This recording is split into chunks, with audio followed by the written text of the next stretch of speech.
All right, welcome back to the second part of One Man's Faith. Right now we're in Ecclesiastes. We've been looking at Proverbs.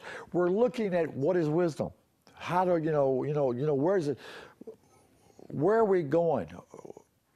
How do we know when things are? How do we know what things are? Solomon is talking here in Ecclesiastes 1, and we just read it. Vanity of vanities, all is vanity. Or another translation, the Message Bible says smoke. It's nothing but smoke. It's just there for a minute and then it's gone. And he kind of explains that as we look here in verse 3 of chapter 1. What advantage does man have in all his work which he does under the sun? A generation goes, a generation comes, but the earth remains forever. In other words, we're finite. In these bodies we have right now, we're finite. We are supernatural creatures in a finite body. This is my spacesuit. And because of sin, and the sin that we did 6,000 years ago, we have these finite bodies. If Adam and Eve had eaten from the tree of life instead of the tree of good and evil, we would never die. And that's going to be coming, but I mean, we could have it even now, in these finite bodies, had they eaten of the tree of life instead of the tree of good and evil. So, generation comes, generation goes, but the earth remains forever. Also, the sun rises, the sun sets, and hastening to its place, in other words, in going down, it comes back up again. It's circular. Blowing toward the south and then turning toward the north, the wind continues swirling along. And on its circular course, the wind returns. All the rivers flow into the sea. Yet the sea is not full. You ever think about that? We got all this water that comes down off the mountain. It flows into the sea, but the sea doesn't get any higher.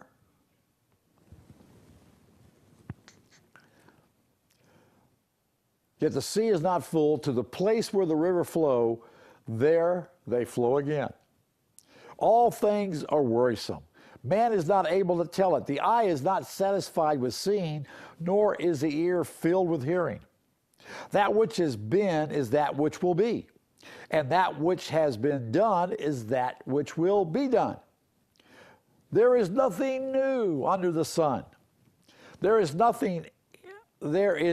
Is there anything of which one might say, see it? This is new. Already it has existed for ages, which were before us. There is no remembrance of earlier things, and also of the later things which will occur. There will be for them no remembrance among those who will come later still. And if I can wrap it up in a nutshell, because you're born now doesn't make you smarter than those that were born before you. Everything is just that we have different ways of expressing ourselves. We could look at electronics and say, well, see, this is all new. Well, to us it is, but so was the steam engine new when it was first invented in the 1800s. And even today, what was here 40 years ago, back in the 50s or so, they invented the computer. It took a building the size of a warehouse, and it generated so much heat because it was tube driven. It took a humongous air conditioning system to keep it cool, to run. You didn't have a typewriter. You had to flip switches and make ones and zeros and put in every instruction one after another. There's no such thing as a hard drive. I can remember my first personal computer. It was a TRS-80 color computer. It had a whopping 16 kilobytes of memory. Wow! No hard drive. No really operating system. You had to key in everything. And yeah, it did have a keyboard. So you had to key in every instruction. In other words, you had to program it to do anything. You didn't slip in a game cartridge or anything else like that. It took a TV monitor, like I'm just looking at right here. It took a TV monitor to be the monitor for the computer so you could see what you're typing and then play a game or whatever. That was in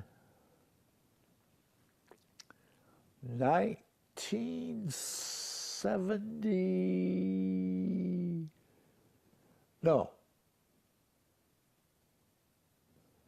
1980. 1980 to 1983. And, you know, my iPhone has, 16 gigabytes of memory? And that thing only, 30, 40 years ago, only had 15 kilobytes? And this sucker will do almost anything I want it to do. And I can fit it right here. And it's thin. We've come a long way, baby. I mean, this was a great invention. Too bad it wasn't a Christian. But see, it's nothing new. It's just everything has changed. And that's what Solomon's saying. Nothing's new under the sun. We don't have all the wisdom there is. Now, it's good to have wisdom, but we need to understand what wisdom we have. It's interesting. Solomon, I think we talked about this last time. Solomon, when he became king, he went to sleep and he had a dream. During that dream, God comes to him and says, Solomon, ask me anything you want to have. I mean, Solomon could have asked for the world. He could have asked for $1 gazillion. But Solomon says, you know, Lord, this is what I really need. This is what I want from you. I want the wisdom and the understanding to know how to lead your people. Now listen, this was in a dream. Things are different in a dream because it's really your subconscious working. You don't have a lot of control in what to do in your dream. You're kind of carried along in your dream. It's like you not being in your body kind of experience type thing. And yet this is what Solomon asked for. God, I need the wisdom to know how to lead your people. What, you know, it's astounding.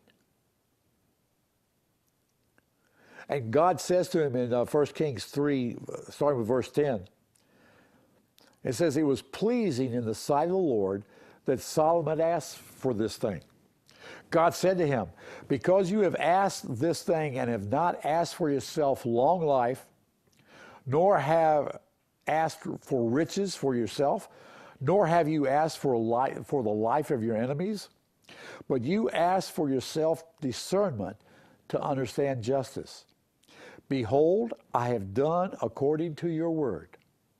Behold, I have given you a wise and discerning heart, so that there has been no one like you before you, nor shall one like you arise after you. And God further goes on and says, and I will give you what you didn't ask for. I will give you all the riches and the glory that you did not ask me for. Because he asked for wisdom and discernment and knowing how to lead Israel. God blessed him. And here's the man that later in his life writes, vanity of vanities, all is vanity. You see, there are several forms of wisdom, and we need to understand that. There's the wisdom of the world, there's the wisdom of man, there's the wisdom of God. And if we walk in the wrong wisdom, then we can kind of get in trouble. In 1 Corinthians chapter 1, Paul is writing and he says, verse 19, "For it is written, I will destroy the wisdom of the wise, and the cleverness of the clever I will set aside. Where is the wise man? Where is the scribe? Where is the debater of the age? Has not God made foolish the wisdom of the world? For since in the wisdom of God the world through its wisdom did not come to know God, God was well pleased through the foolishness of the message preached to save those who believe. For indeed, Jews ask for signs and Greeks search for wisdom. But we preach Christ crucified, to Jews a stumbling block, and to Gentiles foolishness. But to those who are the called, both Jews and Greeks, Christ the power of God and the wisdom of God."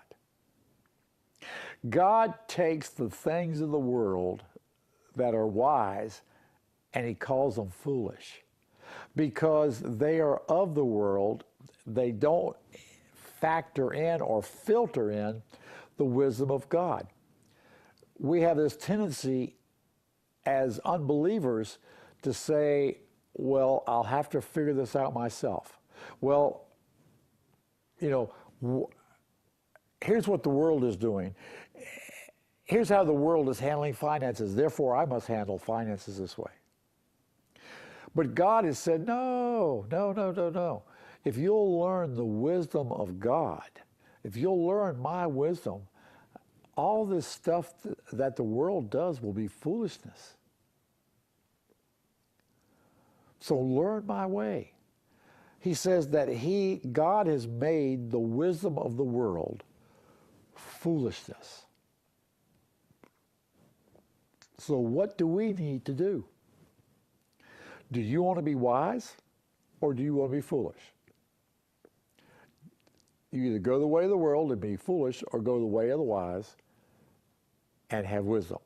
And with that, let's be wise and take a break. It's time, and I'll be right back.